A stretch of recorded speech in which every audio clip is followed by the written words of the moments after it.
aquí al local de Democracia Socialista.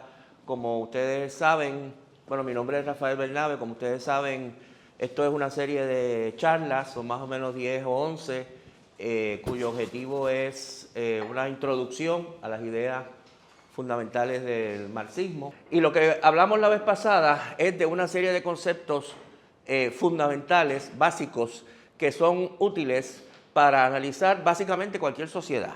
No estamos hablando de ninguna sociedad en particular, sino de cualquier sociedad entre los seres humanos. ¿Cuáles fueron esos conceptos básicos? El primero era la producción, el hecho de que los seres humanos producen los bienes necesarios para su supervivencia, ¿verdad? Más allá de cierto momento, los seres humanos van más allá de simplemente coger, tomar, recolectar las cosas que la naturaleza presenta, sino que las cogen y las transforman, ¿verdad? Usted no puede encontrar una fotocopiadora, ¿verdad?, en un árbol. Eso es producto de que hemos cogido materiales de la naturaleza y lo hemos transformado en esta cosa. Y eso ocurre ya desde el principio, ¿verdad?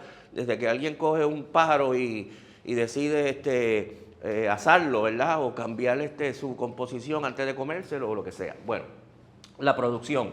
Y vimos que la producción tiene tres elementos, no importa la sociedad.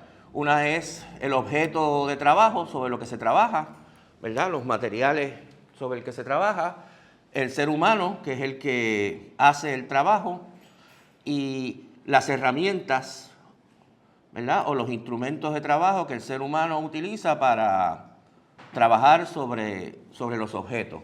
Y vimos que el objeto de trabajo, hablando en términos generales, que es la naturaleza, en la historia de la humanidad ha sido más o menos invariable. La naturaleza hoy es la misma que hace, ¿verdad?, 200.000 años. Y el ser humano también, biológicamente, corporalmente, somos los mismos.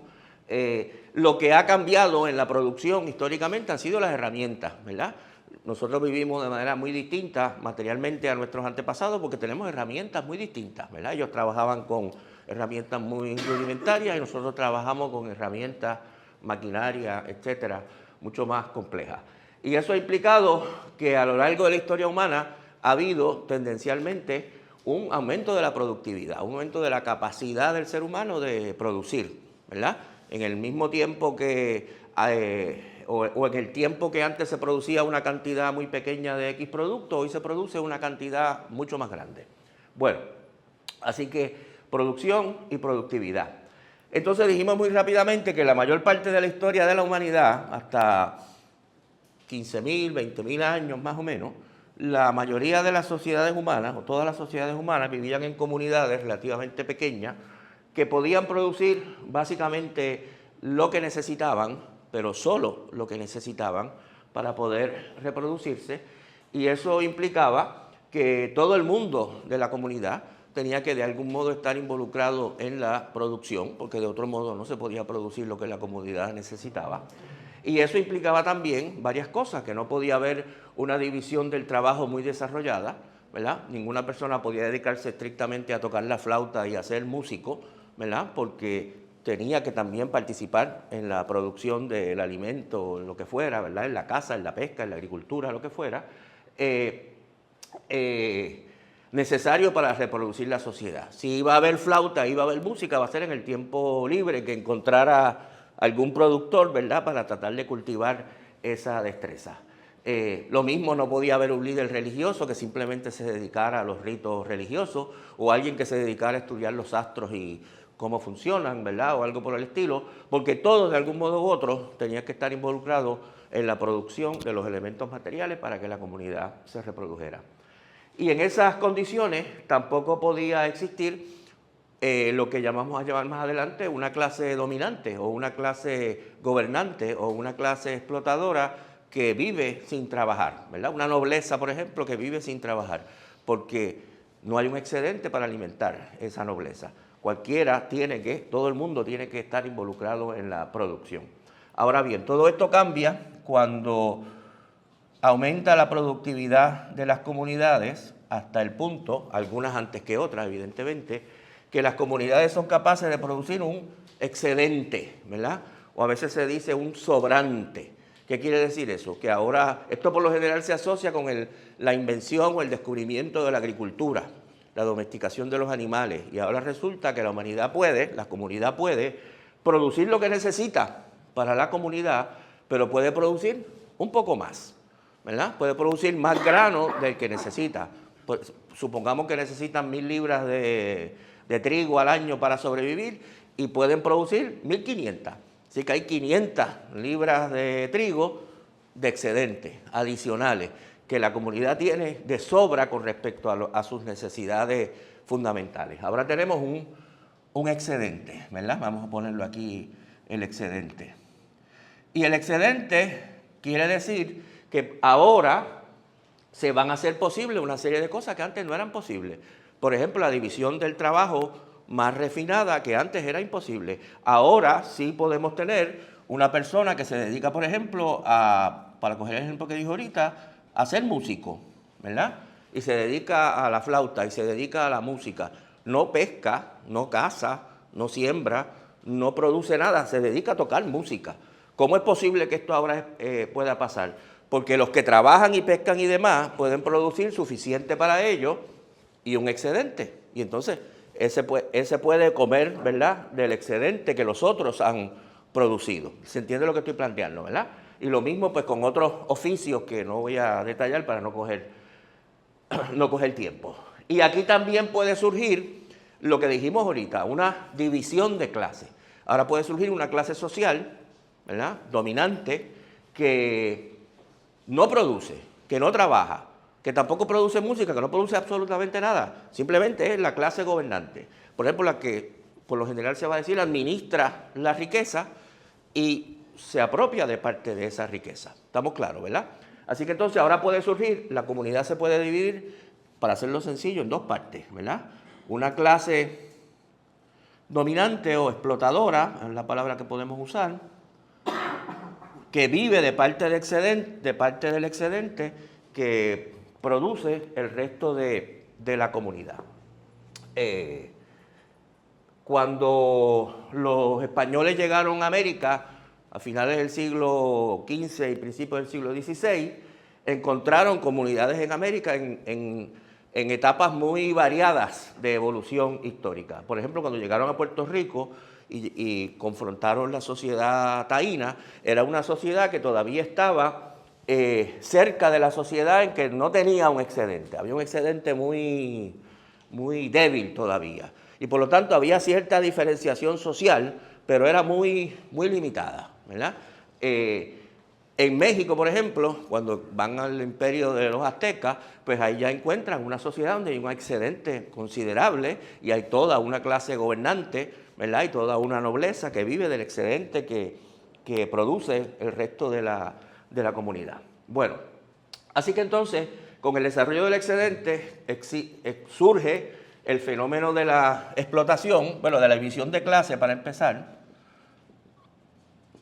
y el fenómeno de la explotación, que lo que quiere decir es que hay una clase que vive del producto del trabajo de otra clase. Esa es la definición marxista del concepto de explotación. A veces, cotidianamente, se utiliza el término explotación en nuestra sociedad para referirse a una situación de opresión particularmente grave, ¿verdad? Que se dice, en ese empleo lo están explotando, ¿verdad? Y lo que se quiere decir es que lo están exprimiendo, ¿verdad?, a un nivel intolerable. Ese no es el concepto marxista, ¿verdad? El concepto marxista de explotación es cuando una clase vive del trabajo de otra, o una produce para su subsistencia y parte de lo que produce pasa a manos de otra clase. Eso puede que sea una explotación muy grave y muy despiadada, o puede que sea una explotación muy light, ¿verdad? Pero es explotación, no importa, ¿verdad?, el grado de violencia que implique. Y entonces vimos también que esa explotación implica o ha implicado siempre algún grado de resistencia. Los explotados, ¿verdad? Bueno, perdónenme, y vimos diferentes ejemplos de esta forma de explotación. Una forma muy evidente, por ejemplo, es la esclavitud. Diferentes sociedades en que ha existido la esclavitud, y es evidente que los trabajos esclavos producen producen lo que necesitan para sobrevivir y el resto de lo que producen pasa a manos de sus amos, ¿verdad? Y de sus dueños. Lo mismo con un campesino que trabaja en un pedazo de tierra y tiene que producir una cosecha y parte de esa cosecha se la entrega al dueño de la tierra, ¿verdad? Es evidente que el dueño de la tierra está viviendo de parte del producto del trabajo de los campesinos, ¿verdad? Estamos claros, ¿verdad? Diferentes formas de explotación que han existido. Bien, siempre que ha habido explotación, ha habido algún grado de resistencia, ¿verdad? Los campesinos tienen que entregar la cosecha, pero prefieren entregar lo menos posible de la cosecha, ¿verdad? Y quizás esconden parte de la cosecha para no tener que entregarla, ¿verdad? O los esclavos saben que tienen que trabajar, pero quieren trabajar lo menos posible, ¿verdad? Y quizás rompen instrumentos de trabajo o se hacen los enfermos, sabe Dios qué cosa. Siempre ha habido algún tipo de resistencia. Y claro, la resistencia a veces toma formas más amplias, ¿verdad? Como una rebelión de los campesinos o una rebelión de los esclavos o algo por el estilo.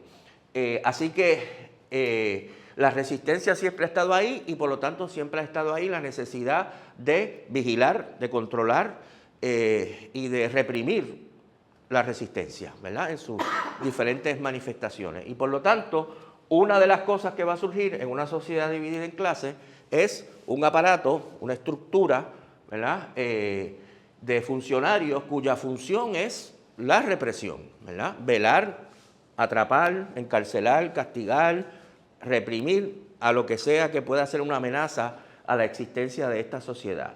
Y esa institución es lo que el marxismo llama el Estado, ¿verdad? El Estado no representa los intereses de la sociedad en su conjunto. A veces se dice, ¿verdad?, el gobierno representa los intereses de toda la comunidad, etcétera. La posición marxista no es esa. La posición marxista es que en una sociedad dividida en clases, el Estado representa en lo fundamental los intereses de la clase gobernante y su objetivo es reproducir esa dominación.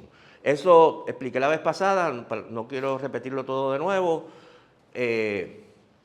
No quiere decir que todas las funciones del Estado corresponden a eso que estoy diciendo, ¿verdad? En nuestras sociedades, por ejemplo, ha sido muy común que el Estado y el gobierno asuman una serie de tareas que no son represivas. Por ejemplo, un sistema de bomberos, que creo que fue el ejemplo que dije la vez pasada, ¿verdad?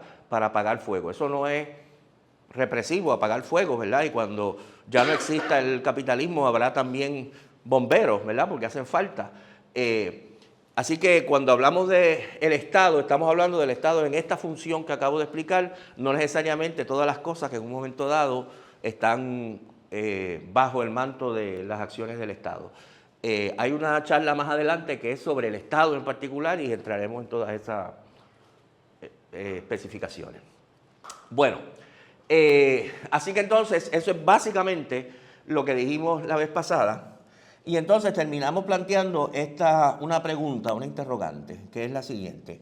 Cuando nosotros miramos cualquier sociedad de clases anterior, prácticamente, es muy fácil detectar el proceso de explotación, ¿verdad? Es bastante evidente que los productores realizan un trabajo y esa parte de su trabajo, el producto de su trabajo, lo reciben, ¿verdad?, para poder sobrevivir.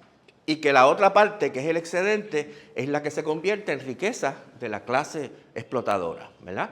Como dije, en una relación de esclavitud es bastante evidente, ¿verdad? Vamos a poner aquí trabajo necesario, que lo dijimos la vez pasada, que es el que hacen los productores para satisfacer sus necesidades, y trabajo excedente, que es el que pasa a manos de la clase explotadora. Si nosotros viajáramos al sur de los Estados Unidos, antes de la abolición de la esclavitud, pues es evidente que los esclavos en las plantaciones trabajaban, ¿verdad?, producían algodón, vamos a suponer, el dueño de la finca vendía el algodón, en ese caso, con parte del dinero que obtenía de la venta del algodón, alimenta a sus esclavos, ¿verdad? Esa parte del algodón que produjeron los esclavos lo reciben, ¿verdad? Porque es lo que les permite sobrevivir, pero la otra parte del algodón que vendió se convierte en la ganancia del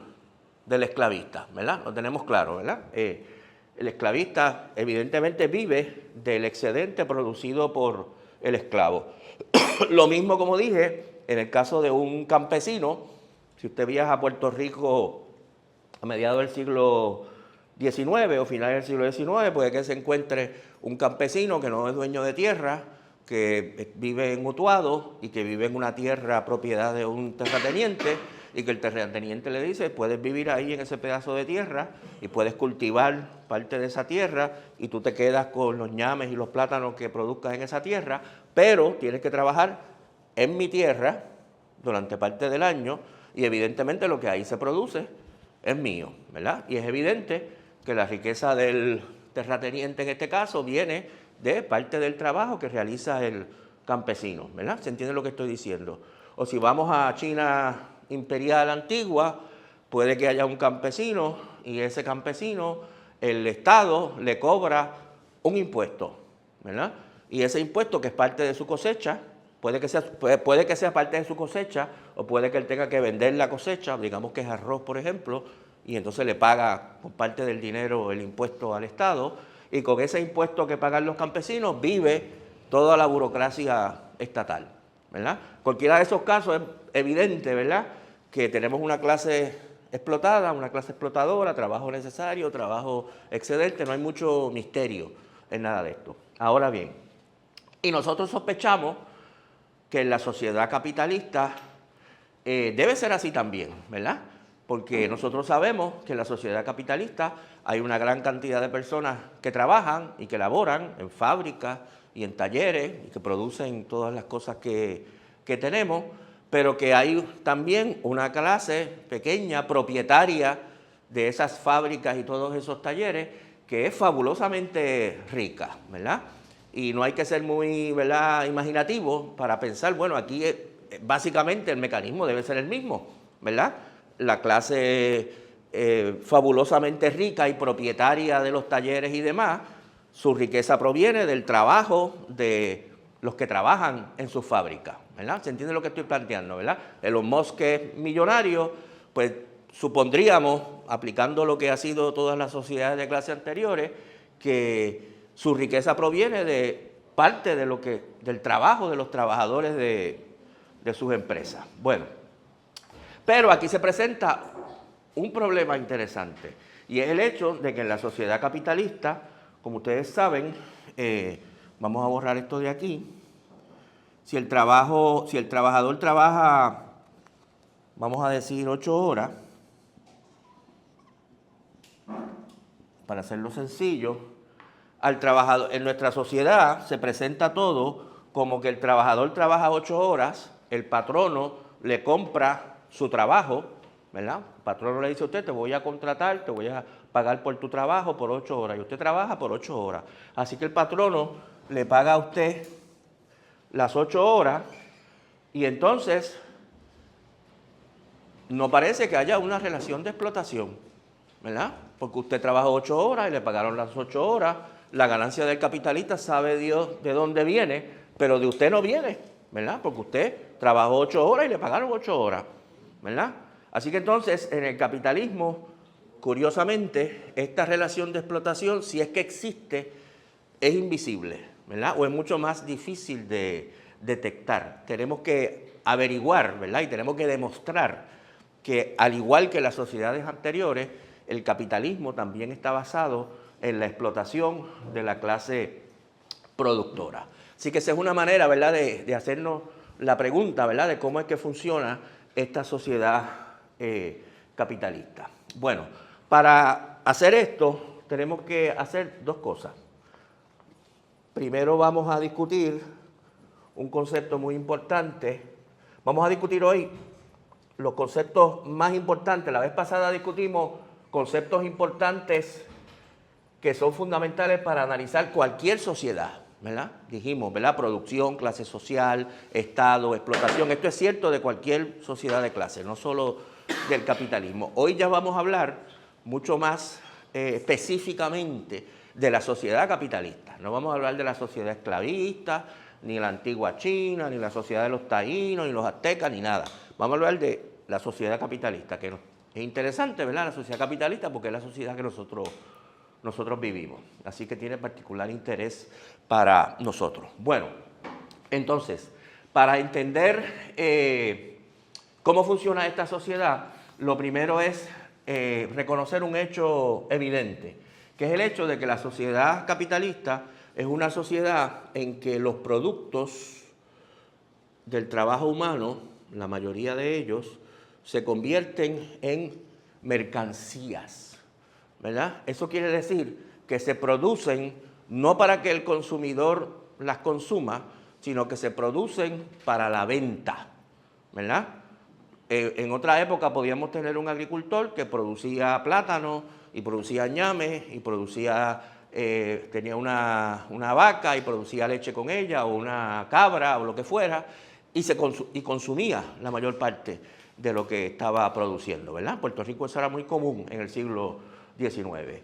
Eso no es producción de mercancía. Producción de mercancía es cuando usted dice, yo voy a producir plátano, pero no para mi consumo, quizá una partecita es para mi consumo, los voy a producir para venderlos en el mercado. Y en nuestra sociedad la mayor parte de la producción es producción de mercancía. Las sociedades capitalistas predomina la producción de mercancías, ¿verdad? Todas estas cosas que están aquí son mercancías, ¿verdad? Se produjeron para el mercado, se vendieron, se compraron y por eso están aquí, ¿verdad? Tenemos claro eso. Ninguno de los que trabajamos aquí, estamos aquí en Democracia Socialista, produjo ninguna de estas cosas. Ni tampoco nos las regaló ninguno de los que la produjo, ¿verdad? Sino que fueron mercancías. Bueno, así que el comienzo de entender cómo funciona la sociedad capitalista es entender cómo funcionan aspectos importantes de la producción de mercancías. Y lo más útil para aquí es recordar que si bien el capitalismo es la sociedad en la cual se generaliza la producción de mercancías, en que prácticamente todo se convierte en mercancía, la producción de mercancías no empieza con el capitalismo. Existió la producción de mercancías antes del capitalismo. Existió, por ejemplo, lo que conocemos como la pequeña producción mercantil, ¿verdad? Que es la producción en la cual... ¿Qué pasó? No veo. 35 minutos. Ah, que ya llevo 35 minutos. Ah, que me quedas así, está bien. Producción de mercancías. Así que entonces, y que esto surge en la medida en que aparece lo que habíamos mencionado antes, que es algún tipo de división del trabajo en la sociedad, ¿verdad? Anteriormente habíamos hablado de una comunidad en la cual se producía lo que la comunidad necesitaba. Y esto se hacía básicamente como resultado de la organización de la comunidad, ¿verdad? La comunidad sabía que tenía que pescar, sabía que tenía que cazar, sabía que tenía que producir vasijas y canastas, sabía que había que... todas estas tareas. Y todas esas tareas estaban más o menos distribuidas en la comunidad, ¿verdad? Hay gente que cazaba, hay gente que hacía una cosa, hay gente que hacía otra, a veces hacía uno más de otra, etcétera. Pero la comunidad distribuía su capacidad de trabajo, ¿verdad? Sus capacidades de trabajo en las tareas que tiene que cumplir y distribuía también el producto, ¿verdad? Si nosotros viviéramos en una isla desierta y fuéramos una comunidad, ¿verdad? Pues distribuiríamos las capacidades de trabajo que tenemos aquí en diferentes tareas que tenemos que hacer y el producto de todo eso lo pondríamos en un sitio, ¿verdad? Para que todos podamos consumir y sobrevivir. Bueno, cuando surge la producción de mercancías, lo que ocurre es que ahora esa comunidad ya no hace eso de esa manera. Lo que vamos a tener ahora son productores, en el caso que estamos hablando aquí, pequeños productores que son dueños de sus talleres, de sus herramientas, etcétera. Productores que son independientes unos de los otros, son productores privados cada uno, pero que son interdependientes, ¿verdad? Aquí tenemos, por ejemplo, vamos a decir, un grupito de productores que producen ropa, ¿verdad? Camisas, díganme otra cosa de batas, pantalones, etcétera, etcétera. Esta gente produce esas cosas. Y por acá tenemos otro que producen alimentos de diverso tipo. Y por acá tenemos otro grupillo que produce vasijas y utensilios necesarios en el hogar. Y por aquí hay otros que producen leña o carbón o lo que sea que necesiten para cocinar y energía y lo que fuera. Bueno, y así sucesivamente. Pero ahora, como ahora tenemos pequeña producción mercantil, una situación interesante, porque cada uno de ellos tiene que producir o va a producir este producto y tiene que contar con que pueda obtener a alguien que le dé algo a cambio, porque el que produce camisas necesita vasijas, necesita alimentos, necesita carbón, ¿verdad? Y los otros necesitan los diferentes productos. Entonces aquí, y la única manera, ¿verdad?, en que van a poder asegurarse de que esto ocurre es intercambiando sus productos, ¿verdad? Intercambiando sus productos. Los que producen estas camisas, batas y demás, tienen que lograr intercambiarlas por vasijas y por alimentos y por carbón. No estoy introduciendo todavía el elemento del dinero, ahorita va a llegar, ¿verdad? Pero entendemos lo que está pasando, ¿verdad? Si este individuo que produce camisas, produce unas camisas que a nadie le gustan, va a tener un problema, ¿verdad? Porque nadie le va a dar nada a cambio, ¿verdad?, de esas camisas que a nadie le gustan. Y por lo tanto no va a obtener ni vasijas, ni alimentos, ni leña, ni nada, ¿verdad? Va a tener un problema muy grave, ¿verdad? Él tiene que asegurarse de que produce camisas, y no solo camisas, sino las camisas que la comunidad quiere y necesita, ¿verdad? Y lo mismo con los que producen vasijas y demás. Así que, y viendo la comunidad globalmente, la comunidad necesita hacer todo lo que tienen que hacer todas las comunidades, que es que la capacidad de trabajo de la comunidad se distribuya de manera adecuada respecto a las necesidades de la comunidad, ¿verdad? Y que todo el mundo pueda recibir, más o menos, lo que necesita para sobrevivir, ¿verdad? Como dije, aquí la contradicción es que el trabajo que realizan estas personas es un trabajo social, porque es un trabajo para la sociedad, ¿verdad? No es un trabajo individual, pero no es directamente social, ¿verdad? El individuo produce camisas para la sociedad, pero no hay garantía de que a la sociedad le interese esas camisas. Igual no le interesa, ¿verdad? Estamos claros lo que está, ¿verdad? Así que aquí surgen dos preguntas. ¿Cómo de este aparente caos, ¿verdad? Porque cada productor decide lo que va a producir, ¿verdad? Cada productor decide cuántas camisas va a producir y cuántas batas va a producir y cuántos pantalones va a producir, o si produce camisas o si produce pantalones, ¿verdad? Eso no lo decide nadie, no lo planifica nadie. Cada productor decide por su cuenta cuántas vasijas va a producir, qué tipo de vasijas va a producir. Cada productor lo decide por su cuenta, ¿verdad? ¿Qué alimentos vamos a producir? ¿En qué cantidades? ¿En qué variedad? ¿Verdad? Frutas o granos o lo que sea. Cada productor lo decide por su cuenta, ¿verdad? No hay ningún ente que esté planificando. Necesitamos tantas manzanas, necesitamos tantas camisas. No, los productores de camisas producen, ¿verdad? Lo que ellos determinan que van a producir. Así que una pregunta es cómo la sociedad asegura que esto funcione, ¿verdad? Que no se producen una cantidad de camisas que no hacen falta, que no se producen alimentos que no hacen falta, o que sobren las camisas, o que sobren los alimentos, o lo que sea. Primera pregunta. Segunda pregunta, estos productos se van a, como dijimos, a intercambiar. Los que producen camisas van a cambiar las camisas por vasijas. Los que producen vasijas van a cambiar las vasijas por camisas y por otras cosas que necesitan, y así sucesivamente. Y la segunda pregunta que surge es, ¿cómo se regula ese intercambio?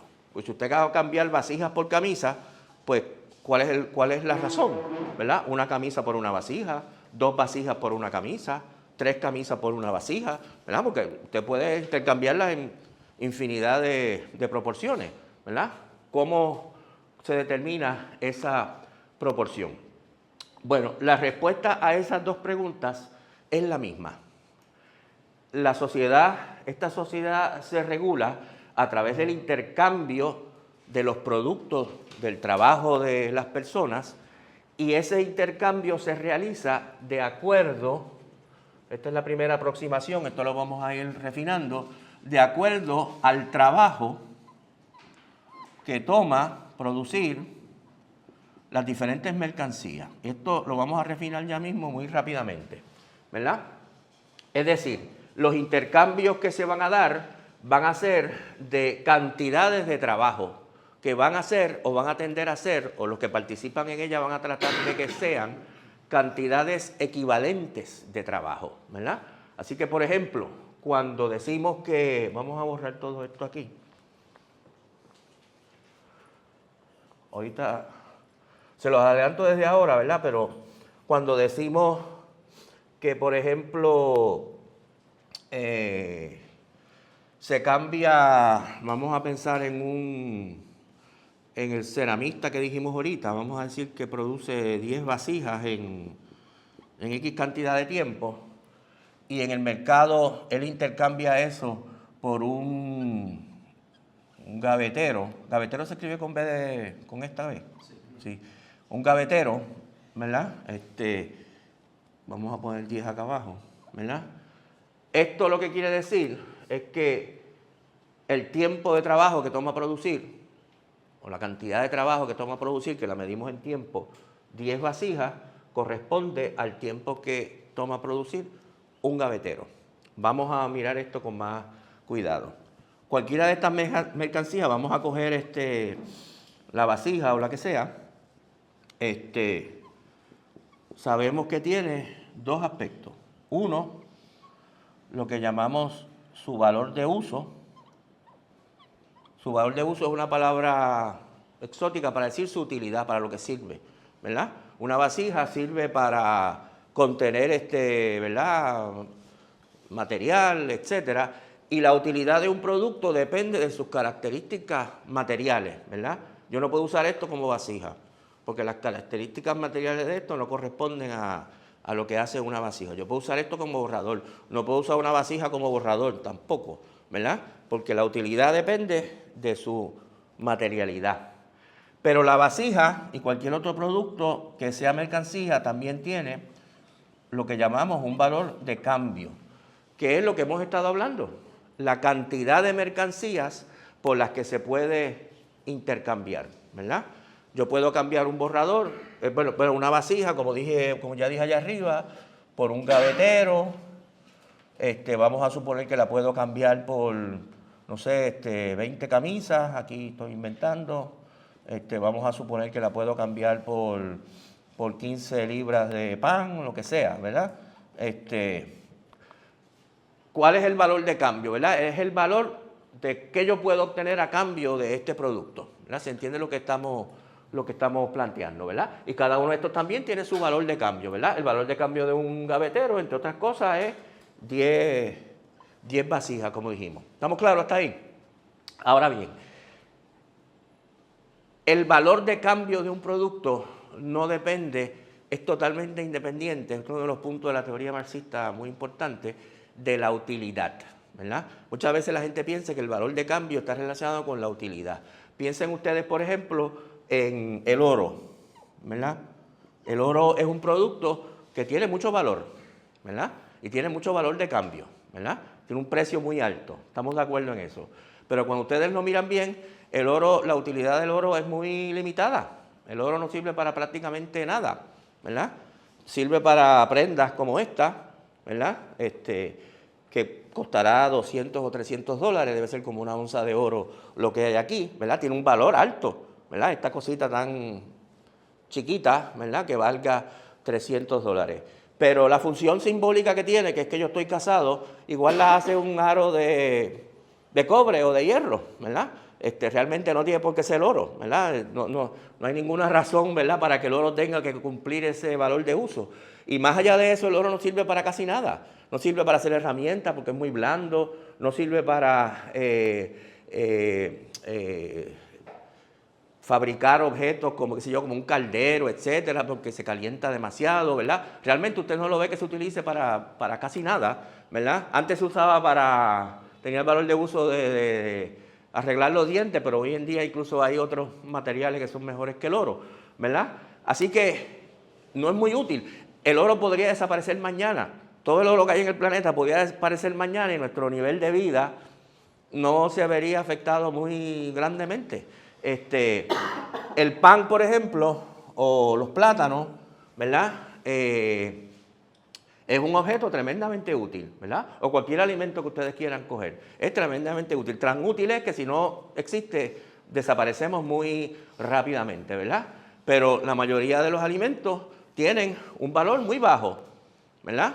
Una libra de pan o 100 libras de pan o 200 libras de pan necesitaría usted para comprar, ¿verdad?, un anillo como este, ¿verdad? Probablemente más. Estamos lo que estoy diciendo, ¿verdad? Si fuese la utilidad, el pan sería mucho más valioso, porque el pan sí es esencial, ¿verdad? O algún tipo de alimento, pero no es así, ¿verdad? Por el hecho de que, como dije, el planteamiento que va a hacer el marxismo es que el valor de cambio del producto y el valor del producto va a depender no de su utilidad, sino de la cantidad de trabajo que toma producirlo, ¿verdad? Producir una libra de pan toma relativamente poco trabajo y por lo tanto, aunque es muy útil y es fundamental, tiene un valor relativamente bajo, ¿verdad? De igual manera, el oro no tiene gran utilidad, pero toma una gran cantidad de trabajo conseguir una onza de oro, ¿verdad? Tiene que buscar la mina, tiene que encontrar el yacimiento, tiene que, ¿verdad?, hacer todo el proceso de extraerlo y todo lo demás. Hay una gran cantidad de trabajo, ¿verdad?, involucrada en la producción de oro. Así que entonces, la idea fundamental es que el valor de los productos, su valor de cambio, va a depender de la cantidad de trabajo que implica la producción de ese objeto. Como dije, esto es un acercamiento inicial, ahorita vamos a refinar esto bastante. Tenemos eso claro hasta ahora, ¿verdad? Por ejemplo, perdónenme que quiero chequear aquí algo. Vamos a suponer, esto incluso nosotros todavía que no vivimos en una sociedad de pequeña productora de mercancía, incluso eso lo intuimos, ¿verdad? Si yo le digo, por ejemplo, a una persona que lo voy a contratar para que me corte la grama en mi casa y me dice, yo te corto la grama ahí en el patio de tu casa, que es un patio chiquito, por $1000, ¿verdad? Yo le voy a decir, aquí Brian se echó a reír, ¿verdad? Y nosotros lo echamos a reír también, y nos parece totalmente irrazonable, ¿verdad? Pero ¿por qué nos parece irrazonable, verdad? ¿De dónde viene la idea que nos parece irrazonable? Precisamente porque uno, aunque no se dé cuenta, está haciendo el cálculo mental de que la cantidad de trabajo que a mí me va a tomar conseguir $1000 es mucho más grande que la cantidad de trabajo que este individuo va a hacer cortándome la grama, ¿verdad? Yo para conseguir $1000 tengo que trabajar varias semanas, ¿verdad? Es una quincena de mi trabajo y este individuo va a trabajar una tarde. No puede ser, ¿verdad? Ahora, si el individuo me dice, yo te lo corto por $80, te lo corto por $100, pues tú dices, eso brega más, ¿verdad? Porque más o menos lo que a mí me toma, el trabajo mío que me toma producir o conseguir $100 es más o menos el tiempo de trabajo que él va a estar trabajando ahí, ¿verdad? Así que nosotros incluso que no somos pequeños productores, cuando nos dicen un precio, calculamos, ¿verdad?, lo que me están vendiendo con el trabajo, ¿verdad?, que a mí me toma conseguir eso que me están vendiendo. Bueno,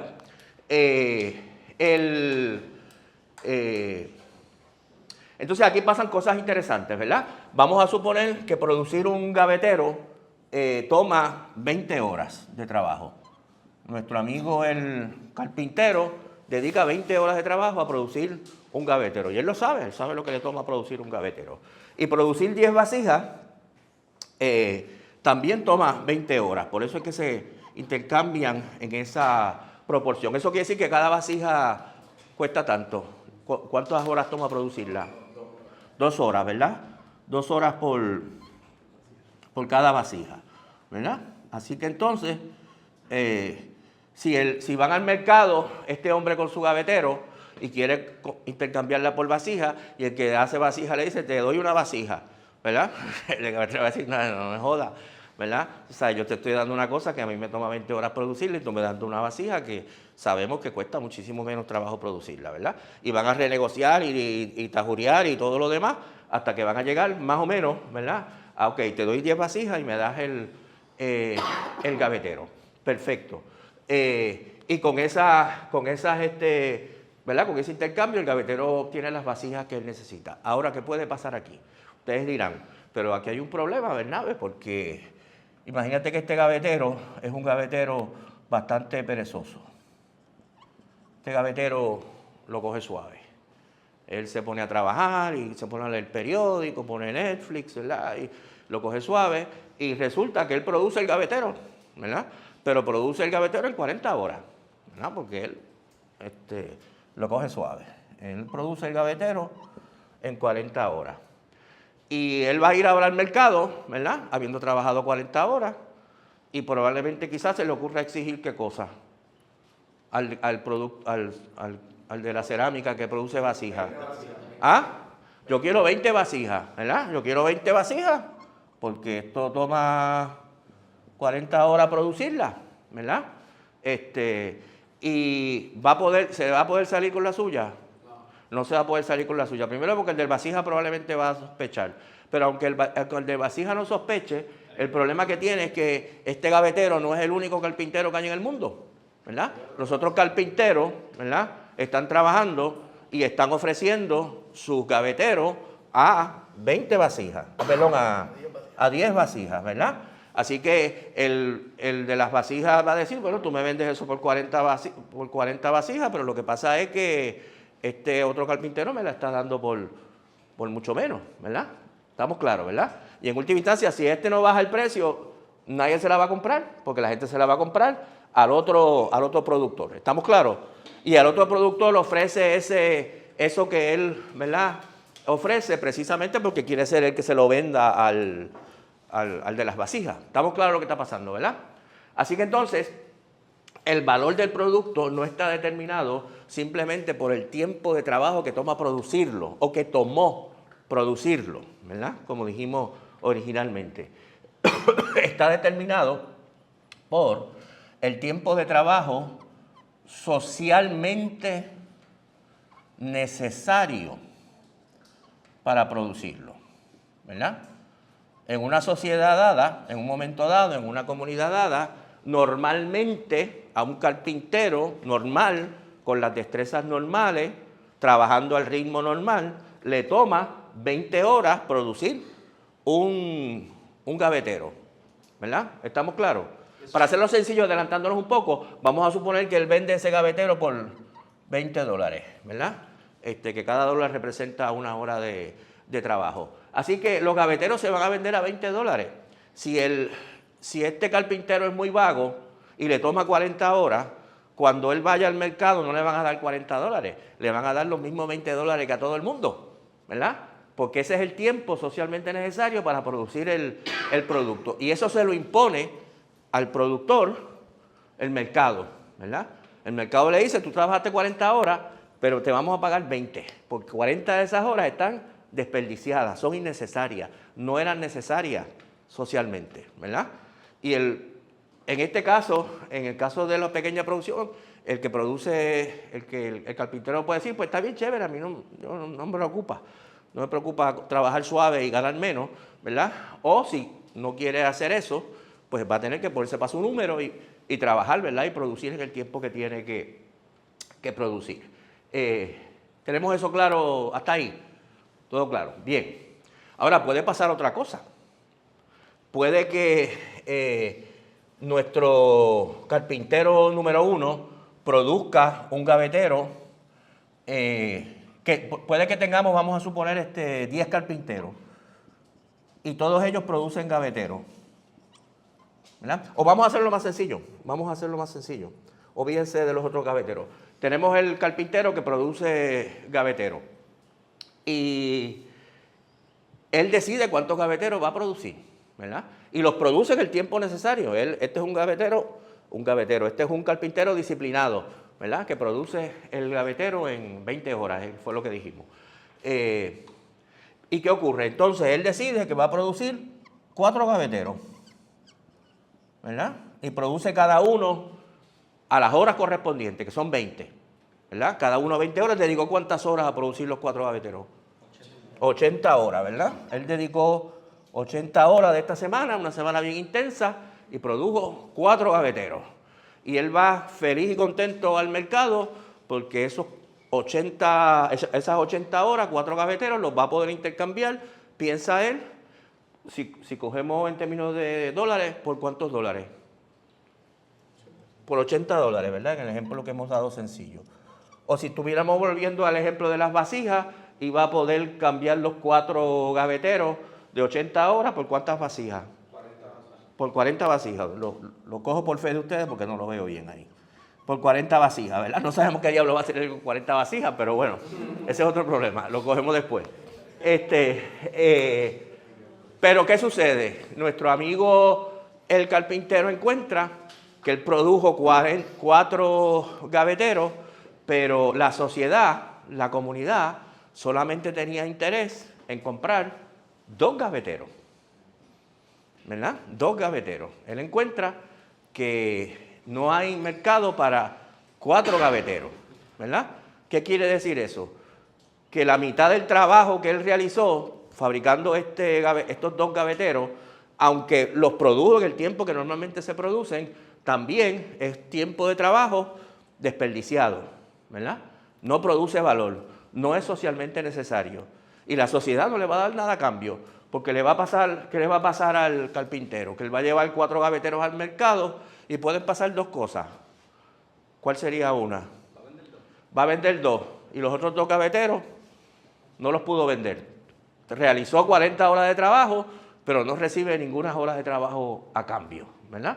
Porque esos gaveteros no contienen trabajo socialmente necesario. Contienen trabajo, pero no era socialmente necesario. ¿Estamos claros, verdad? O quizá en su desesperación por vender los 4, quizá los vende los 4 pero a mitad del precio, ¿verdad? O les baja el precio, que el resultado es el mismo, ¿verdad? La cantidad de valor que recibe a cambio, de trabajo que recibe a cambio, es menor de la que realizó. Si los vende todos a 10, ¿verdad?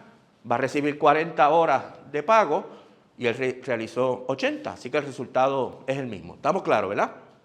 Bien, así que se trata del trabajo socialmente necesario, no simplemente del trabajo, ¿verdad? El valor es algo que se impone socialmente. Tú tienes que producirlo en las condiciones normales que se supone que se produzca y se supone que se produzca en la medida en que la sociedad lo necesita. Si no se cumplen esas condiciones, parte de ese trabajo no es socialmente necesario, no se va a reconocer en el mercado y no produce valor. ¿Estamos claros? Muy bien. Así que tenemos esa situación. Iba yo a añadir algo y se me olvidó qué era. Ahorita me acordaré. Entonces,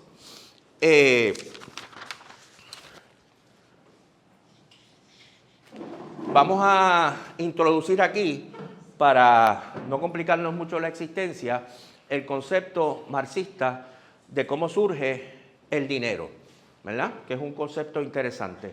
Nosotros hemos estado hablando de que el carpintero que produce gaveteros, dicho sea de paso, perdónenme, un elemento importante. En el caso que acabamos de decir, que nuestro carpintero produce 4 gaveteros y resulta que solamente puede vender 2 gaveteros y 2 gaveteros resultaron invendibles. ¿Qué ajuste va a hacer nuestro carpintero ahora? ¿Va a seguir produciendo 4 gaveteros? No, ¿verdad? Él va a decir, olvídate, produzco 2 gaveteros y produzco 2 mesas de noche, ¿verdad? Porque quizás mesas de noche es lo que tiene mercado, ¿verdad? Él va a ajustar y si logra vender las 2 mesas de noche adecuadamente, pues feliz y contento. Produzco 2 gaveteros y 2 mesas de noche, ¿verdad? ¿Qué es lo que está pasando ahí? Que a través del intercambio de los productos, de acuerdo a su valor, de acuerdo a la cantidad de trabajo socialmente necesario para producirlos, se está ajustando lo que el productor independiente produce con lo que la sociedad necesita, ¿verdad? La sociedad necesita 2 gaveteros y 2 mesas de noche, ¿verdad? Y este individuo produjo 4 gaveteros y la sociedad le da el mensaje: produciste demasiados gaveteros, ¿verdad? Tienes que producir menos gaveteros.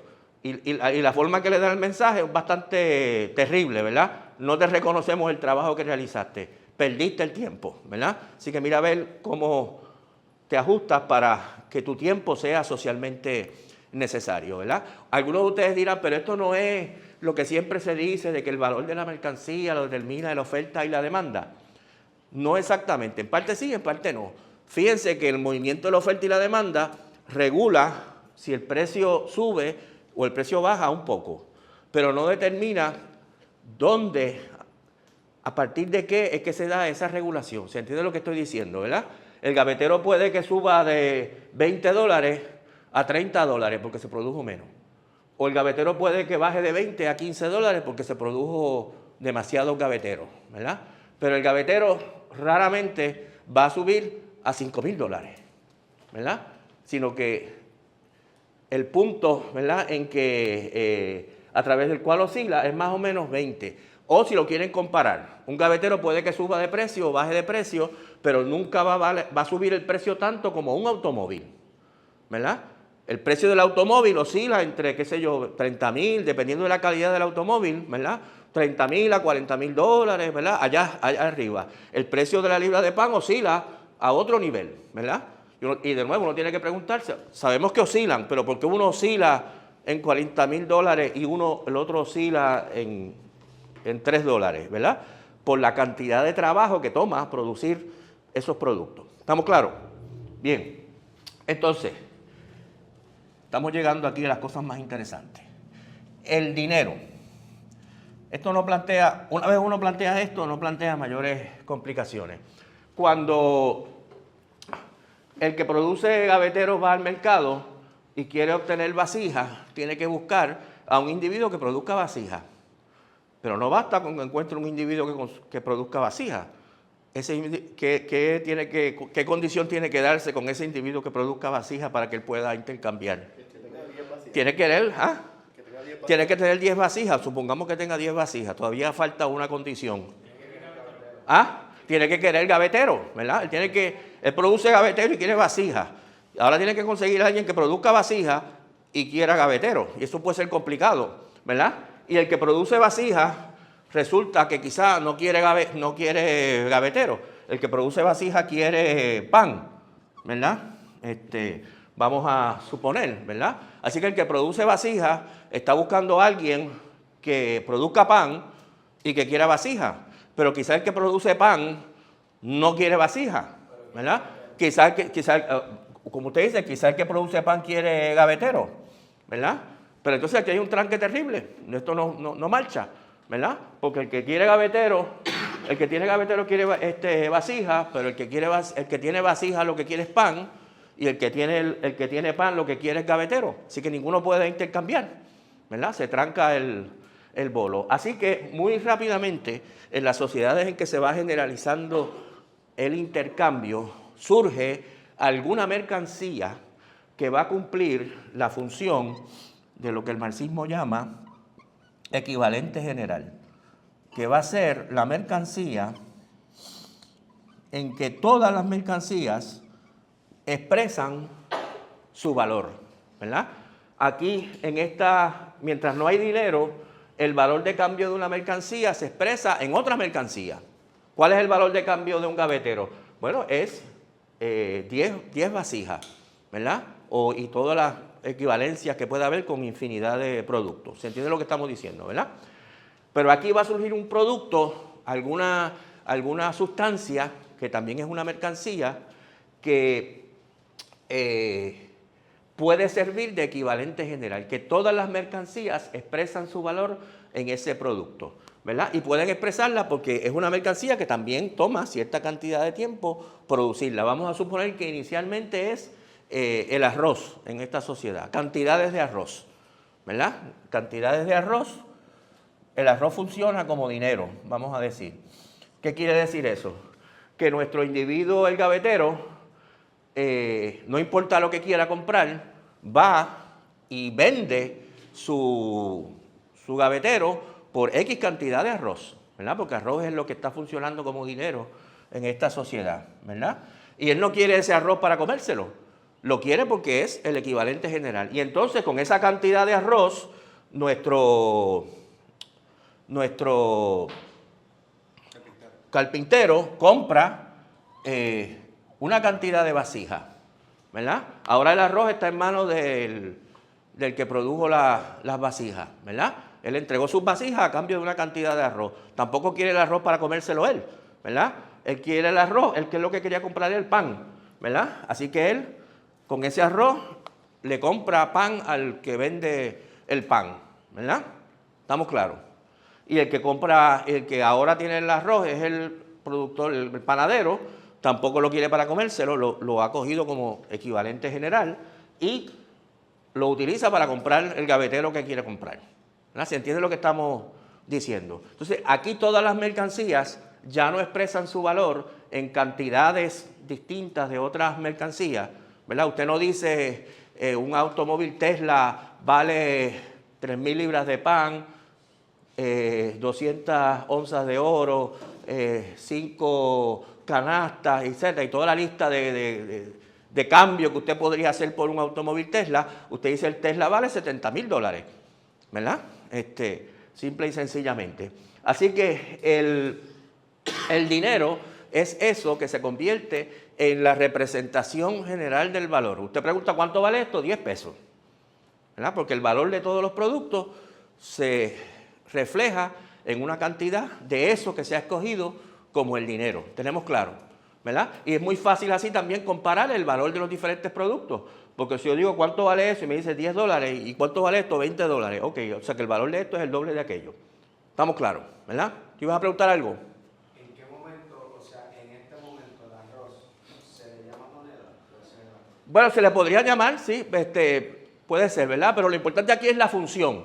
Aquí es la función, ¿verdad? Todavía no es una moneda, ¿verdad? Pero funciona como... Y este invento no es totalmente hipotético. En diferentes ciudades el arroz, el grano, diferentes cosas han funcionado en diferentes momentos como equivalente general. Los que, amigos míos que son abogados en las cárceles, por ejemplo, el compañero Manuel Rodríguez, me dicen que en muchas cárceles de Puerto Rico los cigarrillos son el dinero, ¿verdad? No hay dinero, ¿verdad? Moneda y demás, y los cigarrillos son el dinero. Usted vende algo y le dan una cantidad de cigarrillos. Usted no fuma, es el equivalente general. Y con esa cantidad de cigarrillos usted va y se compra X cosas, ¿verdad? Y con esos cigarrillos va y compra otras cosas, sucesivamente, ¿verdad? Como hay un intercambio de mercancías allá adentro y se complica la cosa, ¿verdad? Si no hay un equivalente general, algo, ¿verdad? Aparece como equivalente general. Ahora bien, para cumplir esta función de equivalente general, no todos los materiales son igualmente ideales, ¿verdad? Para cumplir esta función hay ciertos materiales que son más idóneos que otros, ¿verdad? Por ejemplo, el equivalente general funciona mejor si se trata de una mercancía que tenga mucho valor por volumen, ¿verdad? Que por su tamaño, por su volumen, acumule una gran cantidad de valor, ¿verdad? Si es una mercancía que tiene poco valor en gran volumen, por ejemplo el arroz, ¿verdad? Y usted quiere comprarse algo que cuesta lo que sería el equivalente de $70.000, pues tendría que llevar, ¿verdad? Sacos y sacos y sacos y sacos de arroz, ¿verdad? No es muy práctico eso, ¿verdad? El oro, por ejemplo, y los materiales preciosos tienen la ventaja de eso, ¿verdad? Que una cosa pequeña, ¿verdad? Un pedacito de oro chiquitito, tiene una gran cantidad de valor, ¿verdad? Y por lo tanto usted puede ir por ahí, ¿verdad? Comprando cosas con este equivalente general, porque a pesar de que es una cosa pequeña, usted se la puede echar en el bolsillo, tiene mucho valor, ¿verdad? También es útil que un equivalente general sea fácilmente reconocible, ¿verdad? Que uno pueda decir así, eso es oro, eso es plata, ¿verdad? Eso ayuda bastante. Y quizá más importante también, que sea un material que sea fácil de dividir y subdividir o de sumar, ¿verdad? Es muy fácil usted coger el oro y fundirlo, ¿verdad? Y hacer una moneda más pequeña o hacer una moneda más grande, ¿verdad? Hacer un lingote de oro, ¿verdad? Es muy fácil de fraccionar, ¿verdad? De diferentes maneras. Así que, ¿verdad? Que sea identificable, que sea fácil de fraccionar o de aumentar, ¿verdad? Y por lo tanto, no es raro que en la mayoría de las sociedades los metales preciosos, el oro, la plata y otros metales, muy pronto van a empezar a cumplir esta función de equivalente general. En algunas no, porque en algunas no hay oro, ¿verdad? Disponible, ¿verdad? Pero no es raro, ¿verdad?, que históricamente los metales preciosos son los que van a ir adquiriendo esa función. cuando, haciendo la pregunta que decía el compañero, lo de la moneda por lo general históricamente se habla de ella cuando ya son metales preciosos, y no solo son metales preciosos que circulan por ahí pedacitos de oro, ¿verdad? Como equivalente general, ¿verdad? La otra cosa que tienen buenas los metales preciosos es que son fáciles de medir, ¿verdad? Usted los pesa y no tiene problema, ¿verdad? 3 onzas de oro, 4 onzas de oro, etcétera. ¿Qué iba a decir yo? Cuando el Estado o el gobierno emite, ¿verdad?, esas monedas y les pone, por ejemplo, un cuño, ¿verdad?, diciendo esto es un peso, ¿verdad?, en oro y circula por ahí, pues ahí ya estamos hablando de la moneda, ¿verdad?, pero que es una forma derivada de la función del dinero. Bueno, para acabar con todo esto y entrar a lo más importante, créanme que todavía viene lo más importante. Hay un término, hay un planteamiento muy interesante que desgraciadamente no podemos abundar mucho aquí, ¿verdad? Que es la apariencia curiosa que genera la producción de mercancía. El ejemplo más bonito es quizá el oro mismo, ¿verdad? En nuestra sociedad y todos nosotros nos enseñan y aprendemos la noción de que el oro es muy valioso. El oro vale mucho, ¿verdad? Es muy brilloso, etcétera. Y tenemos la noción de que el oro es valioso en sí mismo, ¿verdad? Que es como una condición inherente propia, ¿verdad? Que lo hace valioso, ¿verdad? La idea que tenemos es, por lo general, de que como el oro es muy valioso, vale la pena dedicar mucho tiempo a encontrarlo, ¿verdad? Porque una vez lo encuentre va a ser muy valioso, ¿verdad? Es muy valioso. Pero lo que estamos planteando aquí es que es muy valioso precisamente porque toma mucho trabajo producirlo, ¿verdad? No es que sea bueno hacer mucho trabajo para conseguirlo, es que el mucho trabajo que tienes que hacer es el que le confiere el valor que tiene, ¿verdad? Pero repito, cuando usted ve el oro y dice, wow, el oro, que mucho vale, esto es una cosa tremenda, ¿verdad? Usted no piensa, eso vale mucho porque tomó mucho trabajo producirlo. Usted piensa como si el valor fuera una cualidad propia del oro, ¿verdad? Lo que Marx llama el fetichismo de la mercancía, no entro mucho en eso ahora, ¿verdad? Pero que es la idea de que uno le atribuye al oro mismo cualidades que no provienen del oro, que vienen de la forma en que se produce. Bueno, ok. Habiendo dicho todo esto, pasamos a lo más importante rápidamente. ¿Cuánto tiempo me queda? ¿Cuánto me pase ya? Ok. Vamos a cubrir lo más que podamos. ¿Y cuánto llevo? 1 hora y 5. Pues vamos a coger por lo menos máximo media hora más y ahí lo dejamos. Y si hay que coger parte de lo que estaba programado hoy para la vez que viene, ¿verdad? Lo hacemos. A menos que ustedes estén tan, ¿verdad?, embollados que quieren que lo acabe hoy. Bueno, pero aquí entonces ya podemos pasar al secreto de la producción capitalista. Porque en la producción capitalista ya no tenemos pequeños productores que son propietarios. Ahorita estábamos hablando, ¿verdad?, de un carpintero que es dueño de su taller y produce gaveteros, y un ceramista que produce vasijas por allá, y un sastre que produce camisas por otro lado. Cada uno es dueño, ¿verdad?, de sus medios de producción, produce sus productos, toma el tiempo que le tome producirlos y los intercambia por otros productos. ¿Estamos claros, verdad? Cuando llegamos a la sociedad capitalista ya no estamos en esa condición, porque ahora los productores están desposeídos, ¿verdad? Los productores no son dueños de sus talleres. Eso es lo que es una sociedad capitalista, ¿verdad? Ahora tenemos a los trabajadores desposeídos, asalariados y asalariadas, después veremos cómo pasa eso, ¿verdad? Que trabajan para los capitalistas, para los patronos, que son los dueños, ¿verdad?, de las fábricas y de los talleres, ¿verdad?, etcétera. Todos los productos que habíamos mencionado anteriormente, las vasijas y los gaveteros y los alimentos y ¿qué fue la otra que mencionamos? No me acuerdo ahora, bueno, lo que sea. El pan, etcétera. Todas estas cosas ahora se producen en empresas capitalistas, son dueñas son propiedad de algún patrono, ¿verdad? Y los trabajadores trabajan en esas empresas, ¿estamos claros? Sigue siendo producción de mercancías, eso no cambia, ¿verdad? Porque es una sociedad que produce mercancía. ¿Tenemos claro? Estamos claros, ¿verdad? Lo que aquí ha pasado, ya antes las vasijas eran mercancía, los gaveteros eran mercancía, el pan era mercancía, todo eso se vendía a su valor en el mercado.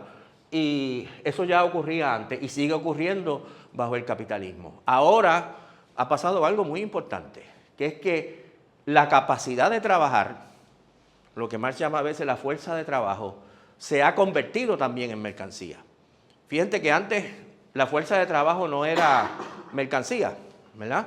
El artesano vendía su producto, no se vendía a sí mismo, ¿verdad? Para trabajar en una empresa, él vendía su producto. Ya no es así, el asalariado no vende su producto, ¿verdad? Usted no produce un automóvil y se lo vende al capitalista, usted trabaja en una fábrica donde se producen automóviles, ¿verdad? ¿Estamos claros? Así que entonces los asalariados ya no son dueños y no son productores. Entonces, ¿qué es lo que plantea aquí el marxismo? Para decirlo rápidamente, porque no tenemos mucho tiempo. Es muy sencillo.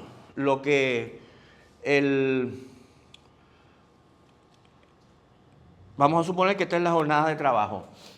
Y vamos a suponer que esto es una fábrica productora de automóviles. Yo no he entrado aquí todavía en el hecho de cómo funcionan los materiales de producción, ahorita lo cogemos.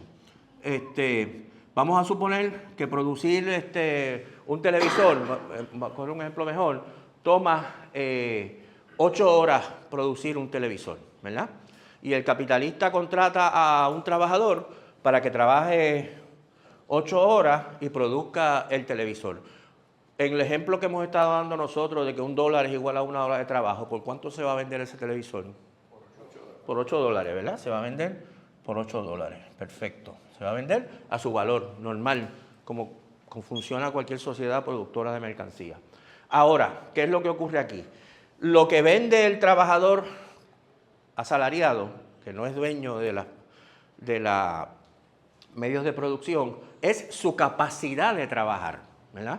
La capacidad que usted tiene de poder trabajar, ¿verdad? El capitalista la va a comprar para usarla, ¿verdad? Como si yo compro un martillo que sirve para martillar, ¿qué yo voy a hacer con el martillo? Martillar, ¿verdad? Lo uso, lo compré para martillar y para eso lo uso. Y yo compro la capacidad de usted de trabajar para usarla, ¿verdad? ¿Cómo la voy a usar? Poniéndolo a trabajar, ¿verdad? Pero entonces aquí tenemos que preguntarlo, ¿cómo se determina el valor? Porque el capitalista paga un valor, ¿verdad? Por la capacidad de trabajo, ¿verdad? Paga un valor por la capacidad de trabajo y estamos suponiendo que lo paga por su valor, como cualquier mercancía, ¿verdad? Así que, ¿cuál será el valor de la capacidad de trabajo? Pues es el mismo, según la concepción marxista, que cualquier otra mercancía, que es el tiempo de trabajo que toma producirla, ¿verdad? ¿Y cuál será el tiempo de trabajo que toma producir la capacidad de trabajar? Pues el tiempo de trabajo o el valor de las mercancías que el trabajador tiene que consumir para poder reproducirse, ¿verdad? Está claro lo que estoy diciendo. Yo le voy a comprar la fuerza de trabajo de ustedes, ¿verdad? Y se la voy a pagar por su valor. ¿Qué quiere decir? Lo que toma producirlo a usted.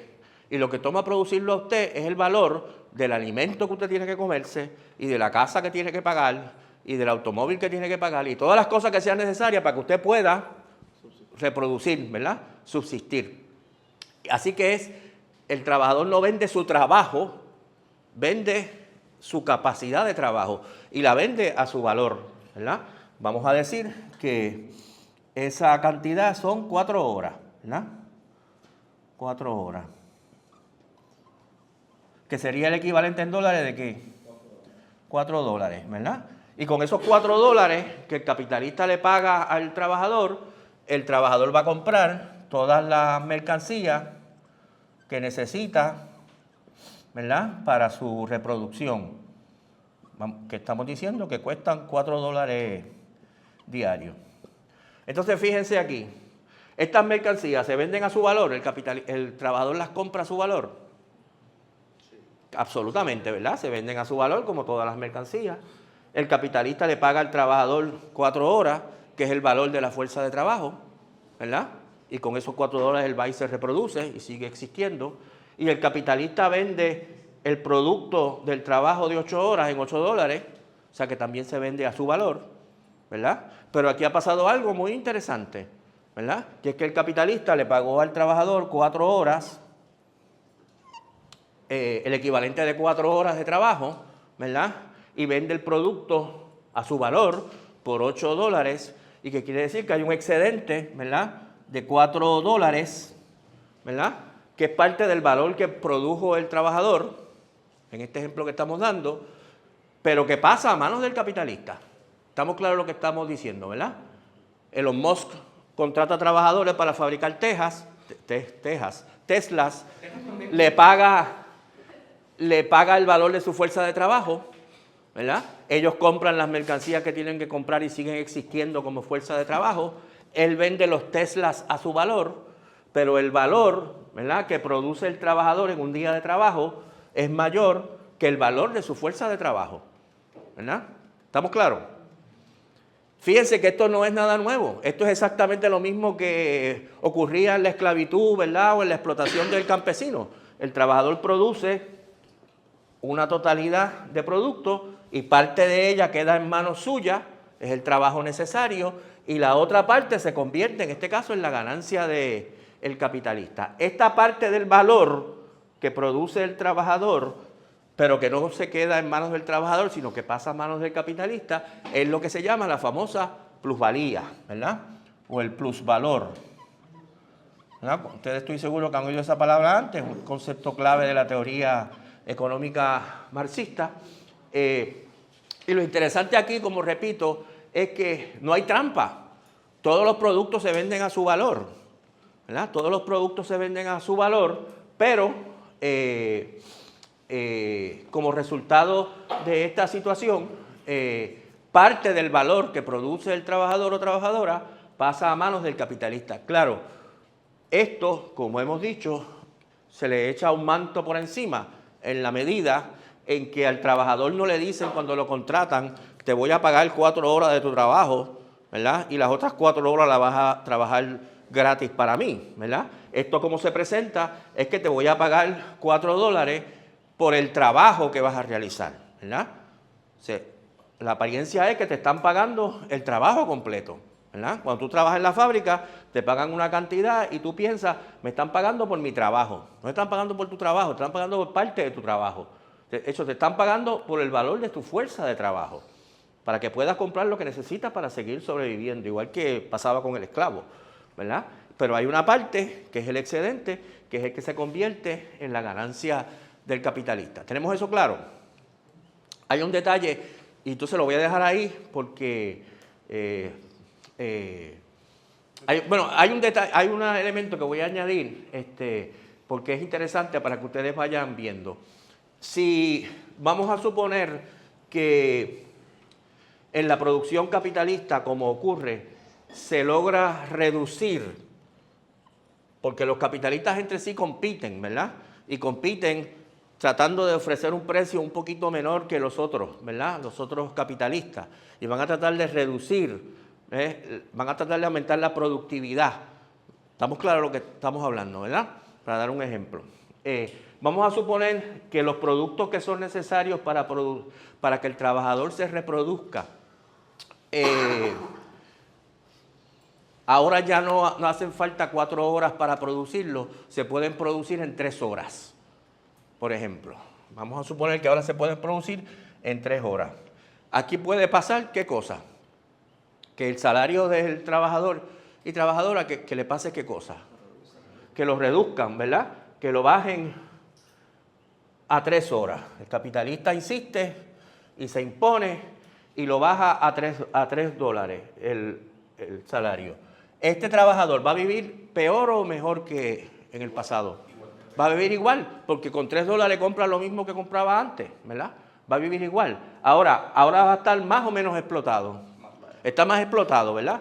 Porque antes él trabajaba 8 horas y le pagaban 4. Ahora trabaja 8 y le pagan 3, ¿verdad? Y la ganancia del capitalista aumentó. Así que fíjense que el hecho de que se explote más al trabajador no quiere decir necesariamente que el trabajador viva peor. Aquí se está aumentando la explotación y se está aumentando la ganancia del capitalista, pero el trabajador sigue viviendo igual. Y vamos a suponer que cuando el patrono le dice, no, vamos a bajar el salario a 3 porque ahora las cosas están más baratas. Y el obrero resiste porque está organizado. Y acaban por transar que se va a bajar pero a 3,5. Se baja de 4 a 3,5 el salario. Ese trabajador va a vivir ahora mejor o peor. Mejor. Va a vivir mejor, ¿verdad?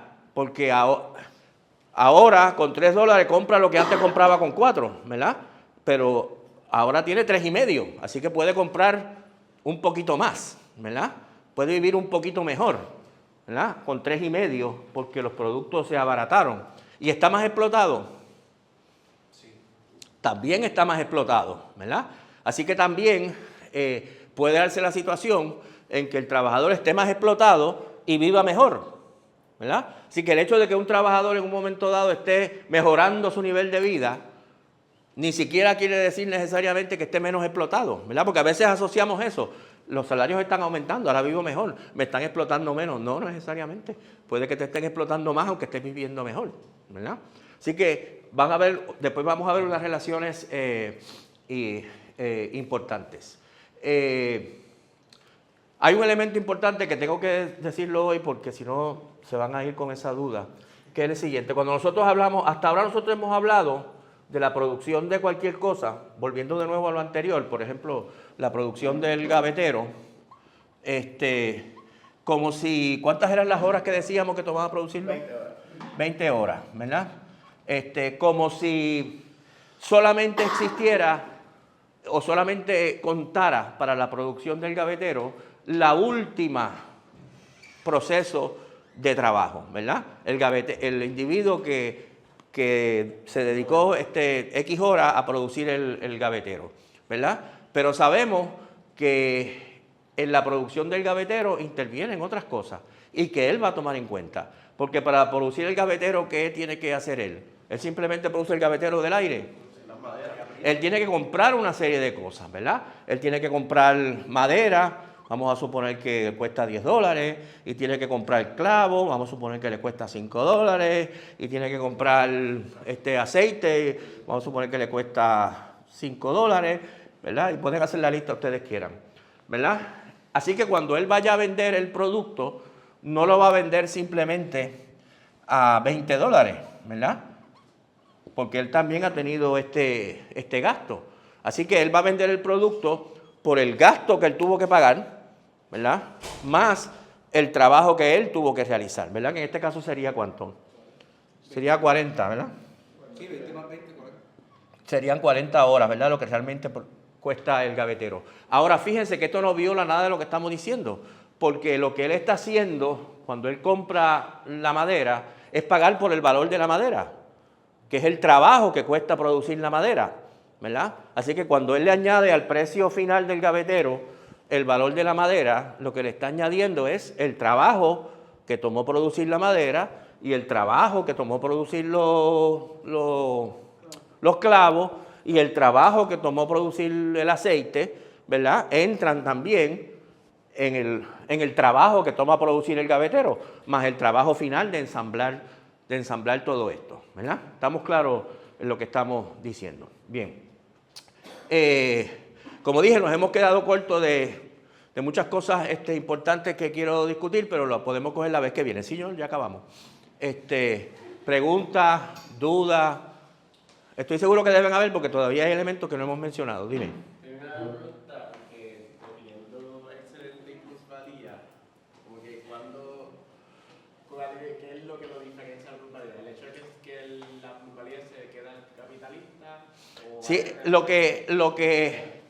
la diferencia entre excedente y plusvalía es que la plusvalía es un excedente expresado en valor, simple y sencillamente, ¿verdad? En una sociedad, como dije, feudal, o Puerto Rico en el siglo XIX, un terrateniente podía decirle a un campesino, cultívate esa tierra ahí, en la parte de la tierra que quieras cultivar para tu sustento está cool, ¿verdad? Produce los ñames y los plátanos y tú te los consumes, pero tienes que trabajar en mi finca y evidentemente lo que se produce en mi finca es para mí, ¿verdad? Ahí hay un excedente. El campesino produce lo necesario y produce un excedente. Y ese excedente pasa a manos del propietario, ¿verdad? Y él se come los ñames y los guineos o lo que sea. En ese caso no hablamos de plusvalía porque ese excedente no se convierte en mercancía, por lo tanto no se convierte en valor, ¿verdad?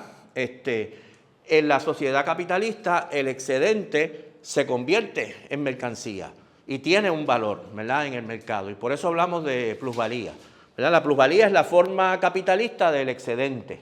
Es lo que quiere decir. Plusvalía quiere decir valor excedente, ¿verdad? Es lo que quiere decir valor por encima, ¿verdad? De lo que... Ajá, ¿alguien iba a hacer otra pregunta o comentario?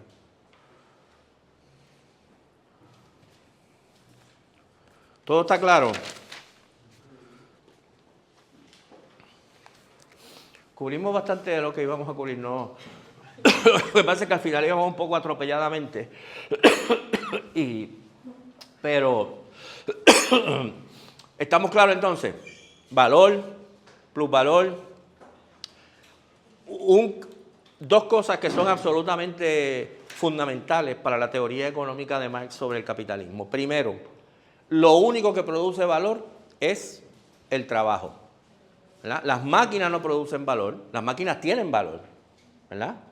¿Por qué tienen valor? Porque son productos de trabajo, ¿verdad? Y si usted utiliza máquinas para producir algo, el valor de la máquina va a pasar al producto. ¿Se entiende lo que digo, verdad? Un martillo tiene valor porque es producto de trabajo humano. Y si usted utiliza el martillo para producir unas cosas, el valor del martillo va a pasar al producto, al nuevo producto, ¿verdad? ¿Estamos claros? Un pedazo de tela tiene valor porque es producto de trabajo humano. Usted lo usa para fabricar esta camisa, ese valor de la tela pasa al valor de la camisa, más el trabajo de producir los botones y el trabajo final de tejerlo todo junto y todo lo demás. Perfecto. Pero las máquinas, los instrumentos, nada de eso produce valor. Tiene valor y el valor se puede traspasar, pero no producen valor. Las máquinas no producen valor. Los medios de producción no producen valor. Quien produce valor es el trabajo. Y el otro punto es, y eso quiere decir también que en la circulación, ¿verdad?, en el movimiento de las mercancías en el mercado, tampoco se produce valor. En el comercio no se produce valor. Se puede capturar valor, se mueve el valor, circula el valor, ¿verdad? ¿Se entiende lo que estoy planteando? Piensen, por ejemplo, en una mesa de una gente que está jugando póker, ¿verdad? Que se sientan a jugar póker, 4 jugadores una noche, y cada uno tiene $100. ¿Cuántos dólares hay en la mesa? $400, ¿verdad? Y esa es la cantidad de valor que hay en la mesa, ¿verdad? Es la que se ha producido y la que está en la mesa. Al final de la noche puede que un jugador tenga 300, ¿verdad? Y tuvo una ganancia. Y los otros van a tener menos porque tuvieron pérdida. Pero la cantidad de valor es la misma, ¿verdad? Porque no se produjo, ahí no se circula, ahí puede circular el valor. Y se pueden repartir el valor de manera distinta. Y se pueden pelear, ¿verdad?, entre ellos a ver quién se queda con el valor.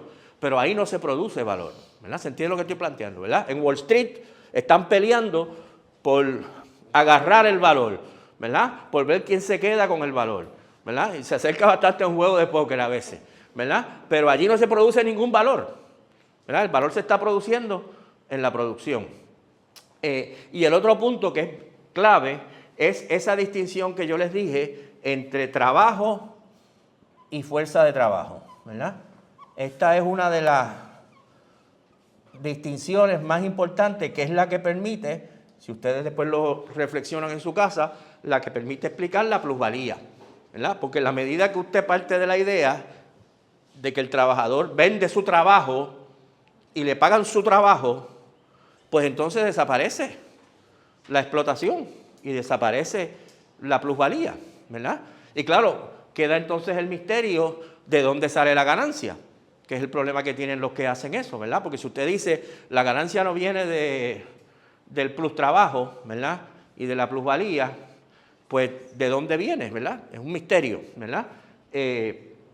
Y cuando uno se da cuenta que lo que el trabajador vende es su fuerza de trabajo y no su trabajo, entonces todas las piezas caen en su sitio, ¿verdad? Como hicimos